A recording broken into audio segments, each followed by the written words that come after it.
Greetings and welcome back to Junior English and our discussion of Melville's Moby Dick. I'm with you in your hymnals on 343. This is where we left off in our last session. And now I just want to make a couple of quick observations and then we're going to jump right back into the conclusion of our novel. I'm going to begin with that word, novel. Let's go ahead now on our annotations at 2B and let's write that word down, novel.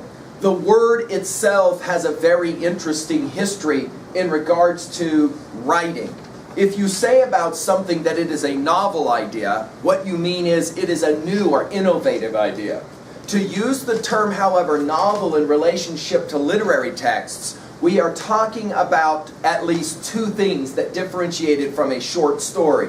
One, it's typically, not always, but most of the time, longer, okay? And two, it's going to involve multiple understandings of plot line and conflict. Whereas in a short story normally, we're going to have a single focused kind of idea, conflict, plot line. In a novel, we can have that plot hill that we've been talking about happening over and over again. Melville's Moby Dick is, by many, considered the classic American novel. It is going to, in many ways, be the benchmark by which other novels that will follow it will be measured. I'm thinking, for example, of Cormac McCarthy's classic Blood Meridian. Many commentators would, when they wanted to heap praise on it, equate it with Moby Dick. Now, what makes this novel so important? Two things. One, it is in many ways the first effort towards an American epic. It is, in many ways, the attempt to try to say to an American audience that an American writer can do what European writers had done, and of course the classic Greek and Roman tradition of the Iliad, the Odyssey, and the Aeneid. That is to say, it is a story which tells about a long journey.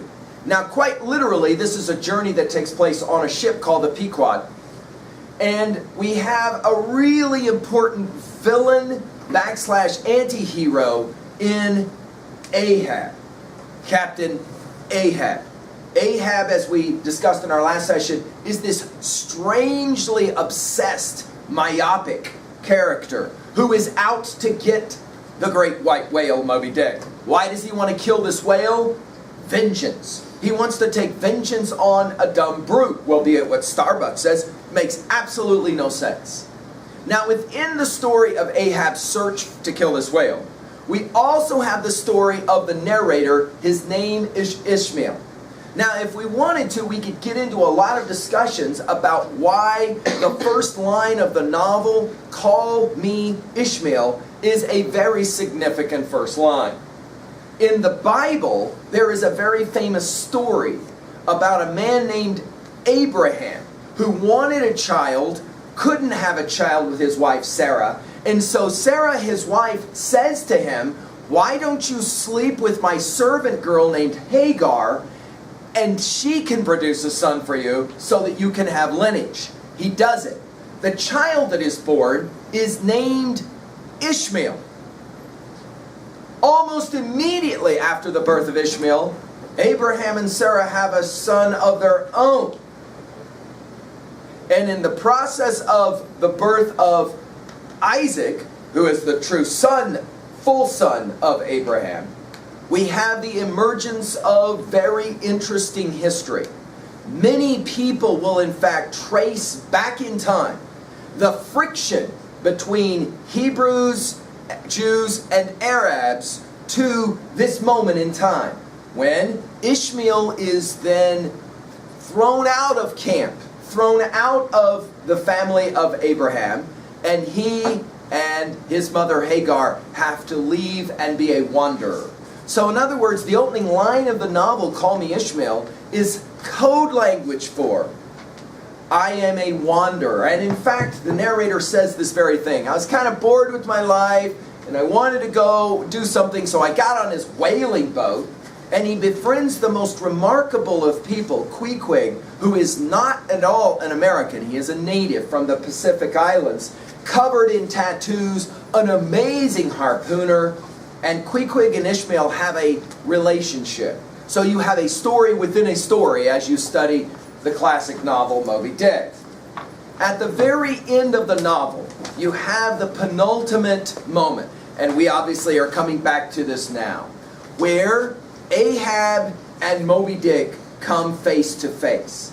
Now I'm with you at the bottom of 343. There's going to be a little bit of a reading at the bottom of this page to just get us caught up. And then if you'll turn the page to 345, you'll have the chase, the third day. So as you are working in your annotations at level 1, go ahead right now and write down on page 343 that we will call this the chase, the third day. Now, they're not actually giving you chapter numbers here out of the novel, but this is the end of the novel. This is the moment when Ahab will come face to face with Moby Dick. Moby Dick, this huge white whale that has harpoons stuck in him from many attempts at trying to kill this whale, and he refuses to be killed. By the way, we might as well say it now in 3A. Steve Spielberg knew exactly what he was doing many years ago when he made the classic film Jaws, and in many ways played some of the same exact games in his film. A large, in this case shark, not whale, who seems to have it out for the people who are going after him, who has this tremendous strength, and in the end is going to probably get the very people who are trying to get him. Spielberg playing a game that was very, very old, Melville's Moby Dick. I'm with you now at the bottom of 343 with our reading. We'll go ahead and continue with the bottom information and then jump on to the top there of the next page. After Moby Dick has been sighted in the Pacific Ocean, the Pequod's boats pursue the whale for 2 days. One of the boats has been sunk, and Ahab's ivory leg has been broken off. However, as the next day dawns, the chase continues. Top of page 345. The chase. Third day. The morning of the third day dawned fair and fresh, and once more the solitary night man at the foremast head was relieved by crowds at the daylight lookouts, who dotted every mast and almost every spar. "Do you see him?" cried Ahab. But the whale was not yet in sight. "In his infallible wake, though. But follow that wake, that's all. Helm there, steady as thou goest, and hast been going. What a lovely day again. This is Ahab. What a new-made world, and made for a summer house to the angels. And this morning the first of its throwing open to them. A fairer day could not dawn upon that world. Here's food for thought. Had Ahab time to think? But Ahab never thinks. He only feels. That's tingling enough for mortal man." Now let's just pause for a moment and put this in our notes at level 1. Ahab is having what in Shakespeare's language we will call a soliloquy. That is to say, he's going to speak out loud, telling us what he thinks. And he is going to say 2 things already. 1, what a beautiful day. Let's go ahead and put it in our notes at level 1. These will be some of the last words of Ahab. This whale is going to take him down. Ahab will die going after this whale. His obsession will destroy him. But before he goes, he says 2 interesting things. He says, what a beautiful day it is. And he says, it makes you want to think. But notice what he just said about himself. Ahab does not think. He feels. So we are already identifying in this character an interesting kind of juxtaposition between the distinction of the head, thinking, and the heart, emotion or feeling. Ahab is a strong feeler. He does not think. If he thought, he probably wouldn't be going after this whale in this way, right? Let's go ahead and continue with his brief soliloquy here. Tells us a lot about this guy as a character. To think's audacity. God only has that right and privilege. Thinking is, or ought to be, a coolness and a calmness. And our poor hearts throb, and our poor brains beat too much for that. And yet, I've sometimes thought my brain was very calm, frozen calm, this old skull cracked so, like a glass in which the contents turn to ice and shiver it. And still this hair is growing now. This moment growing, and heat must breed it. But no, it's like that sort of common grass that will grow anywhere, between the earthy clefts of Greenland ice or in Vesuvius lava. How the wild winds blow it. They whip. It's a significant observation, and let's put it now at 3a, that Ahab, through the writing of Melville, will comment on grass as being the ubiquitous or everywhere present kind of item. And of course, the greatest writer in the history of the American tradition will call his most famous book of poems Leaves of Grass, Walt Whitman. So we're having a powerful moment in American thought here when Ahab will say something about a person and by extrapolation, a people. Which is better when you have to make a decision? To think about it or to just do what you feel? Often when I speak with my seniors, this is one of the questions they will always ask me as they get ready for college visit. As they are thinking about where they're going to go to college, to university, how will I know what is the right place for me? There's kind of two approaches. One approach says I sit down, I look at all of the paraphernalia and the media material, I make lists, reasons I should, reasons I shouldn't. In other words, it's a project of the head. Other students will simply get in the car to do their college visit, will walk onto the campus, and within 20 minutes they'll know. Nope, this is not the place for me. And the mom will be like, what are you talking about? We drove all these hours to get here. We need to go through our tour. Nope, this is not the place for me. It's a feeling. It's of the heart, right? Jot down at 3B really quickly. When you had to make your last major decision, whatever it was one that you felt like was probably a really important one for you, had implications. Were you more inclined to think about that decision and make a rational decision with your mind? Or are you more of a person that says, intuitively, I know what I feel, and I'm going to follow my heart? In fact, we even have that saying, don't we? Follow your heart. What kind of person are you? Ahab says he is very much the latter. He does not think, but rather he feels. Of course, ironically, as he speaks about thinking and feeling and grass, he is, of course, speaking out loud, which tells us Ahab possesses that quality or that trait of thought. It's almost like he wants to not use it in the situation with Moby Dick because he knows he can kind of talk himself out of going after this whale. All right, here we go. Back to the reading again. Whip it about me as the torn shreds of split sails lash the tossed ship they cling to. A vile wind that has no doubt blown ere this through prison corridors and cells and wards of hospitals and ventilated them, and now comes blowing hither as innocent as fleeces. Out upon it, it's tainted. Were I the wind, I'd blow no more on such a wicked, miserable world. The world is a terrible place. I'd crawl somewhere to a cave and slink there. And yet, 'tis a noble and heroic thing, the wind. Whoever conquered it? In every fight, it has the last and bitterest blow. Run tilting at it, and you but run through it. Ah, a coward wind that strikes stark naked men. Now you'll remember earlier in our novel that Ahab said he would fight against the sun. Here notice he says the wind. Let's go ahead and bring these two together, sun and wind, and point out Ahab is even willing to fight against the forces of nature. If we were talking about conflict here, easily we could find ourselves studying an external conflict of character versus nature. He will go so far as to even say it. I will fight against the forces of nature. Of course, one of the reasons why this novel is often referred to as a romantic novel, not because there's anyone falling in love, there's not, but rather by romantic here we mean this idea of understanding the force and power of nature.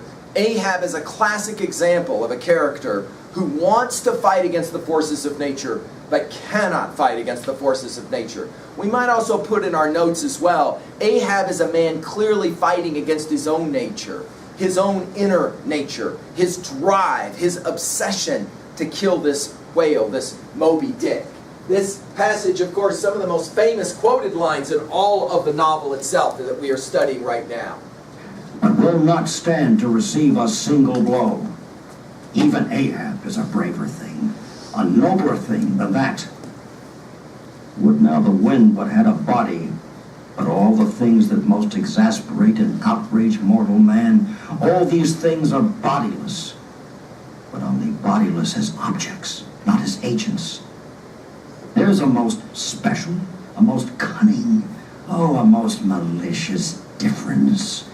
And yet I say again, and swear it now, that there's something all glorious and gracious in the wind. These warm trade winds, at least, that in the clear heavens blow straight on in strong and steadfast, vigorous mildness, and veer not from their mark, however the baser currents of the sea may turn and tack, and mightiest Mississippis of the land swift and swerve about, uncertain where to go at last.